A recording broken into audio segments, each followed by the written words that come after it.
सितंबर 2021 में डीएलएड प्रथम से चतुर्थ सेमेस्टर की परीक्षाएं पीएनपी के द्वारा आयोजित की गई थी। फर्स्ट से थर्ड सेमेस्टर के रिजल्ट की घोषणा पीएनपी के द्वारा कर दी गई है।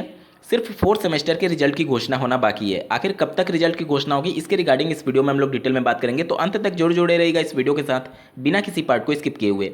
नमस्कार दोस्तों, मेरा नाम है नीरज और आप देख रहे हैं करियर बिट यूट्यूब चैनल। अगर आप इस चैनल पर पहली बार विजिट कर रहे हैं तो इसको सब्सक्राइब करते हुए बेल आइकन को प्रेस करना ना भूलें।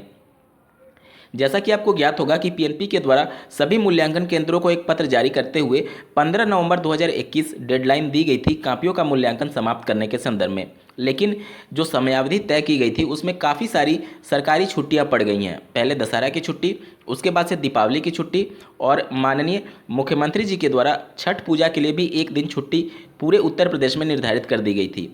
तो काफ़ी छुट्टियां पड़ने की वजह से जो 15 नवंबर डेडलाइन दी गई थी उसमें मूल्यांकन हो पाना लगभग असंभव कार्य है सभी मूल्यांकन केंद्रों के लिए। तो इस वजह से 15 नवंबर तक मूल्यांकन समाप्त नहीं हो पाएगा और आप मान करके चलें कि 20 नवंबर के आसपास तक आपके कापियों का मूल्यांकन ही चलता रहेगा। अगर विगत वर्षों में कापियों के मूल्यांकन का इतिहास आप उठा करके देखेंगे तो 2-3 डाइट ऐसे होते ही होते हैं जो कि अंतिम डेडलाइन से एक हफ्ता और ज़्यादा समय ले लेते हैं और रिजल्ट उसकी वजह से पूरा प्रभावित होता है पूरे उत्तर प्रदेश का। तो आप मान करके चलें कि 20-22 तक आपके कापियों का मूल्यांकन ही होगा। उसके बाद से डेटा फीडिंग कार्य प्रारंभ होगा। आप लोगों ने देखा होगा कि फर्स्ट से थर्ड सेमेस्टर के कापियों के मूल्यांकन के बाद से रिजल्ट घोषित होने में कम समय लगा, क्योंकि वहाँ पर सिर्फ बैक प्रशिक्षु ही परीक्षा में सम्मिलित हुए थे। जिनका 1 या फिर 2 सब्जेक्ट में बैक होगा या फिर सब्जेक्ट बैक सेमेस्टर बैक वाले होंगे तो उनकी संख्या काफ़ी कम थी। लेकिन अगर फोर्थ सेमेस्टर की बात की जाए तो इसमें 19 बैच पूरा फ्रेश प्रशिक्षु जिनकी संख्या लगभग 95,000 है और 18 बैच के फोर्थ सेमेस्टर में बैक प्रशिक्षु जो कि हज़ारों की संख्या में थे, वो सभी अभ्यर्थी इस परीक्षा में सम्मिलित हो रहे हैं। तो फोर्थ सेमेस्टर में कापियों के मूल्यांकन में ज़्यादा बर्डन है, क्योंकि यहाँ पर फ्रेश प्रशिक्षुओं के 8 सब्जेक्ट की कापियों का मूल्यांकन होना है। इस वजह से यहाँ पर टाइम लग रहा है और साथ ही साथ जब ये मूल्यांकन हो जाएगा तो फिर डेटा का जो फीडिंग होता है, नंबर्स की जो फीडिंग होती है, उसमें भी टाइम लगेगा।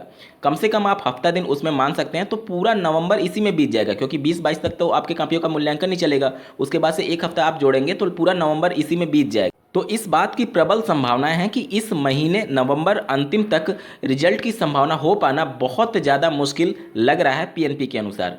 और फोर्थ सेमेस्टर के रिजल्ट की घोषणा करने के लिए ये संभावना बन रही है कि दिसंबर के पहले या फिर दूसरे सप्ताह में पीएनपी आपके फोर्थ सेमेस्टर के रिजल्ट की घोषणा कर सकता है। तो आप सभी इसके लिए तैयार रहें। दिसंबर के पहले या फिर दूसरे सप्ताह में पीएनपी के द्वारा फोर्थ सेमेस्टर के रिजल्ट की घोषणा की जा सकती है। इस वीडियो को देखने के लिए आपका बहुत बहुत धन्यवाद। भगवान करे आपका दिन शुभ हो।